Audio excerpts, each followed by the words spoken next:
चलिए दोस्तों शुरू करते हैं। U659 का साल मुगल बादशाह औरंगजेब और मराठा शासक छत्रपति संभाजी के बीच घोर युद्ध चल रहा था। दोनों ओर से रक्तपात हो रहा था, लेकिन औरंगजेब के लिए सबसे बड़ी चुनौती थी संभाजी को पकड़ना। मराठाओं की वीरता, उनकी गुरिल्ला रणनीति और अदम्य साहस मुगलों के लिए किसी बुरे सपने से कम नहीं था। लेकिन एक रात कुछ ऐसा हुआ जिसने इतिहास को हमेशा के लिए बदल दिया। ये वही रात थी जब संभाजी को बंदी बना लिया गया। लेकिन क्या वास्तव में ऐसा ही हुआ था? क्या संभाजी के पकड़े जाने के पीछे कोई गहरा रहस्य था? यह कहानी उसी रहस्यमयी रात की है। कोल्हापुर के किले में एक गुप्त बैठक चल रही थी।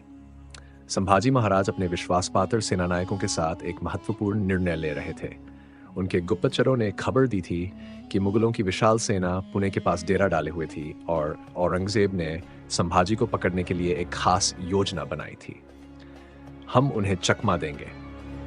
संभाजी ने अपने सेनानायकों की ओर देखते हुए कहा, हम मुगलों को ऐसा भ्रम देंगे कि वे हमें पकड़ने के लिए दौड़ते रहेंगे, लेकिन असल में हम उनकी ही सेना पर हमला कर देंगे। योजना पक्की थी। मराठा सैनिक अलग अलग टुकड़ियों में बंट गए और गुप्त मार्गों से निकलने लगे। लेकिन किसी को नहीं पता था कि इस योजना के बीच एक ऐसा गद्दार छुपा था जिसने इस रहस्य को औरंगजेब तक पहुंचा दिया था।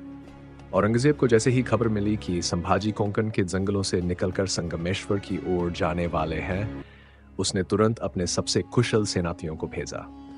मगर इस बार उसके पास सिर्फ तलवारें नहीं, बल्कि एक खतरनाक चाल भी थी। उसने अपने जासूसों को जंगलों में फैला दिया।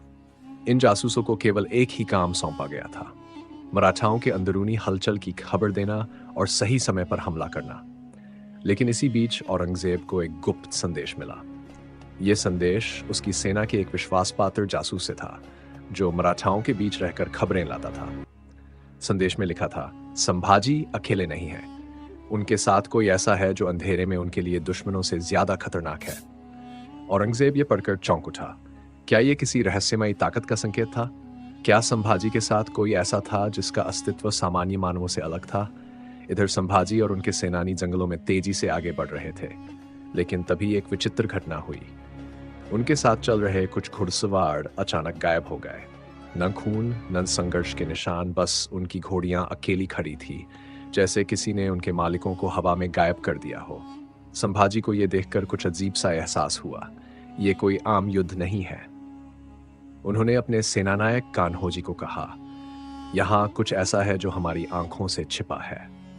रात होते ही संभाजी की सेना ने एक छोटे से गांव में डेरा डाला। गांव सुनसान था, लेकिन जब सैनिकों ने वहां जाकर देखा तो कुछ झोपड़ियों के अंदर अजीब निशान मिले। दीवारों पर काले हाथों के निशान, जैसे कोई बहुत ही पुरानी शक्ति वहां से गुजरी हो। संभाजी के मन में संदेह गहरा हो गया। क्या यह औरंगजेब की कोई नई चाल थी या फिर इस लड़ाई में कोई तीसरी शक्ति भी शामिल हो चुकी थी?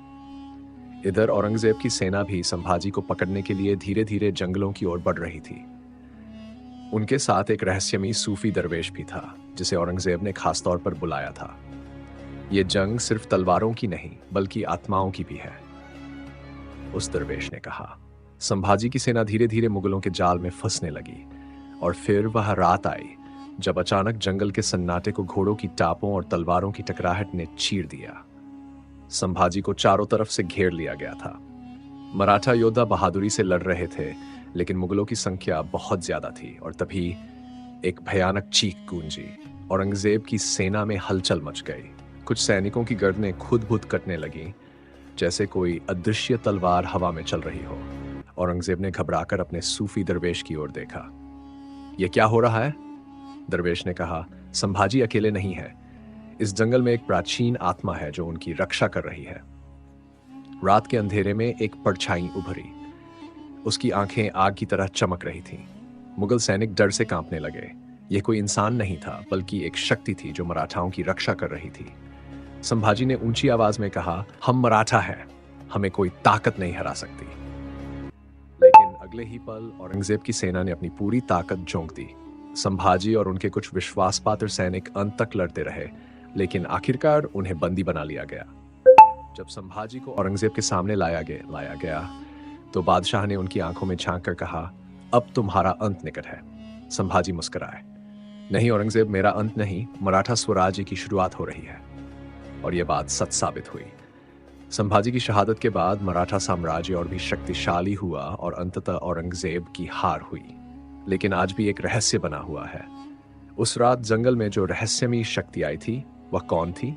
क्या वह कोई प्राचीन मराठा योद्धा की आत्मा थी या फिर यह सिर्फ एक दिमागी भ्रम था? कोई नहीं जानता। लेकिन ये इतिहास की सबसे रहस्यमयी रातों में से एक थी, जो आज भी इतिहासकारों के लिए एक पहेली बनी हुई है।